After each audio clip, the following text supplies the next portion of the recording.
Magandang araw Luzon, Visayas, Mindanao, Sabas. So welcome back sa ating YouTube channel, dito sa ating Pilipinas News Channel.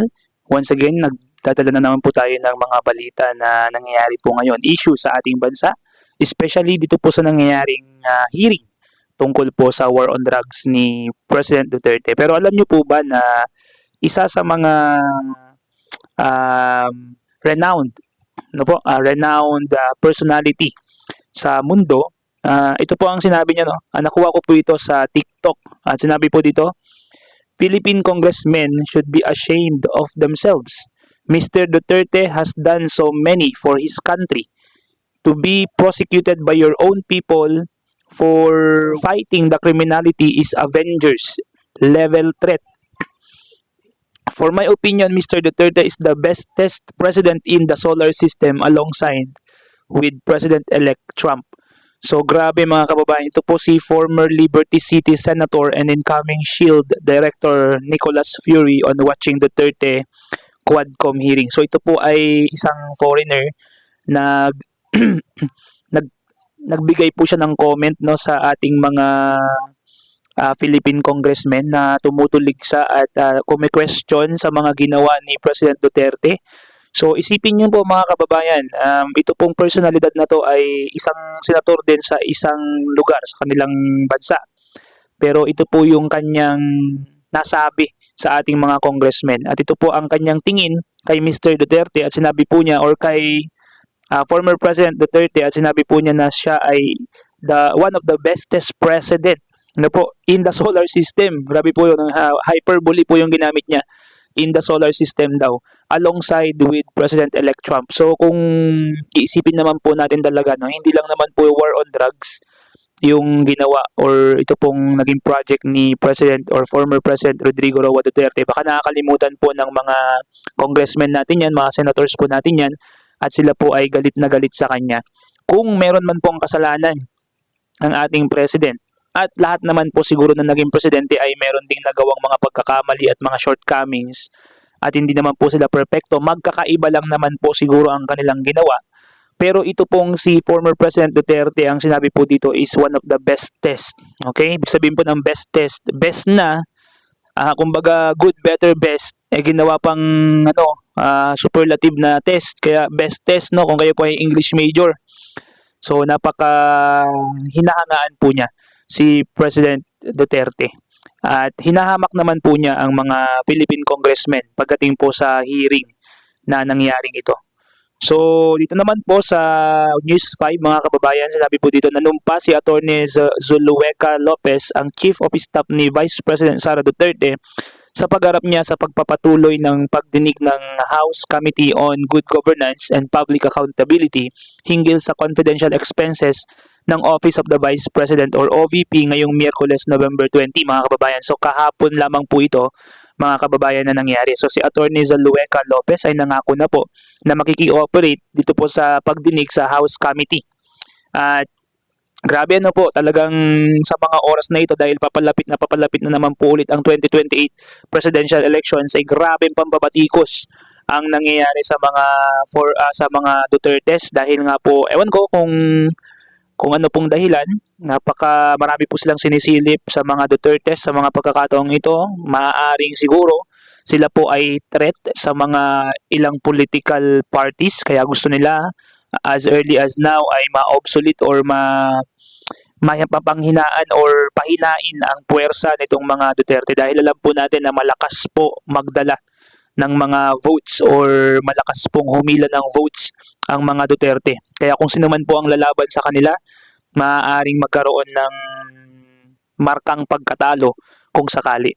Kaya hindi ko po alam mga kababayan kung ano po yung dahilan kung bakit po sila talagang dinidikdik sa panahon na to. Maaaring meron talaga silang nagawa or maaari namang ito ay isang propaganda, ayon lamang sa aking sariling opinion. So sa News 5 pa rin po, ipinakontempt muli ng House Committee on Good Government and Public Accountability si Office of the Vice President Assistant Chief of Staff Lemuel Ortonio. Si Lemuel Ortonio po ay naipakontempt. Ito ay matapos ang hindi niya pagdalo sa pagdinig ng komite ngayong Miyerkules, November 20, hinggil sa confidential expenses ng OVP. Sabi po dito, he is aware that there will be a committee hearing today, November 20, 2024, and that the excuse he offered is not a valid one. And for me, this is continued defiance of a lawful order of the committee, and this is a sign of disrespect ayon kay Representative Raul Bongalon.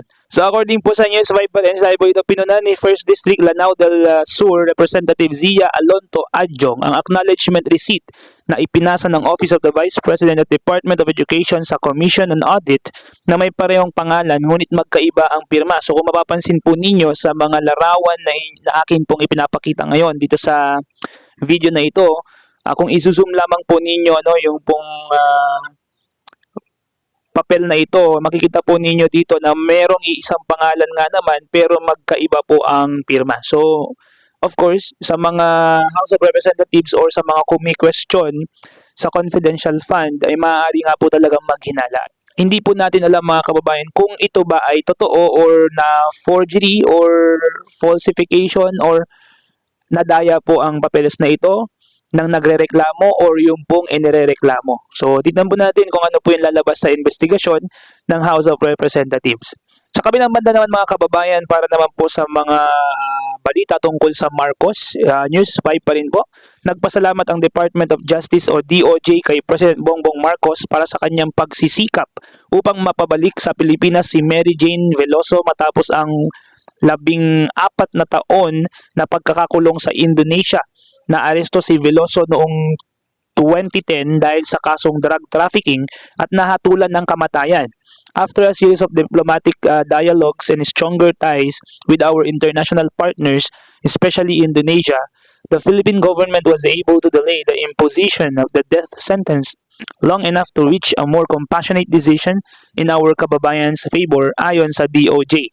So kahit papaano naman po mga kababayan, ang ating current President Bongbong Marcos ay meron din pong nagawa para sa ating mga OFW kagaya po ng nangyari po dito kay Veloso na napabalik na po ngayon dito sa Pilipinas. The DOJ stands suited with the PBBM in showing the world once more that nobody gets left out under the bagong Pilipinas administration, where every life is safeguarded and respected regardless of status, as evidenced with the expected release of our kababayan Mary Jane Veloso with the blessing of the Indonesian government. That's according to Department of Justice, November 20, 2024. So mga kababayan, hindi ko po matansya at hindi ko rin po mabigyan ng tuldok or matuldukan ang mga usaping ito ngayon mga kababayan tungkol sa mga kwento, tungkol sa mga Marcoses ngayon na lumalabas sa social media at mga hearings regarding tungkol sa mga Duterte, no? So nakakalungkot lamang mga kababayan na kaliwat kanan ng mga pambabatikos sa dating unity team. May nambabatikos kay President Bongbong Marcos. May bumabatikos din kay former President Rodrigo Roa Duterte at sa kanyang anak na current President na si Vice President Sara Duterte. At meron din namang mga nakikita akong mga news, mga vloggers, and mga supporters ng magkabilang panig. Supporters ni President Bongbong Marcos at supporter ni former President Rodrigo Roa Duterte at ganoon din ang kanyang anak na si Vice President.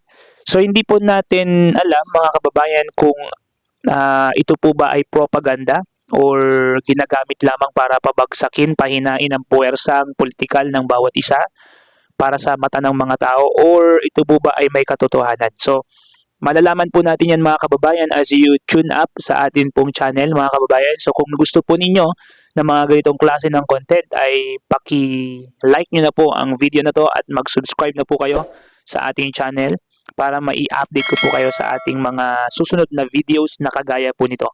At paki-comment po dyan sa baba kung sino po ba ang maaaring tumakbo sa 2028 election. Dahil nalalapit na naman po, 4 na taon na lang, ay magkakaroon na naman tayo ng panibagong presidential election. So once again, this is Pilipinas News Channel. Peace out.